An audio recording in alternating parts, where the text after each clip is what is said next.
Mko na mchawi ndani ya kanisa, lakini wanamkingia kifua wachungaji.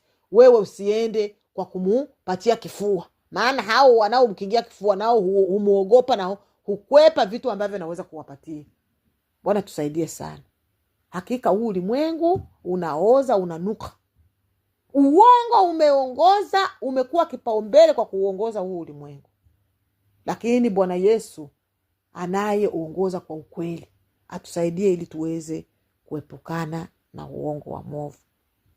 Amen.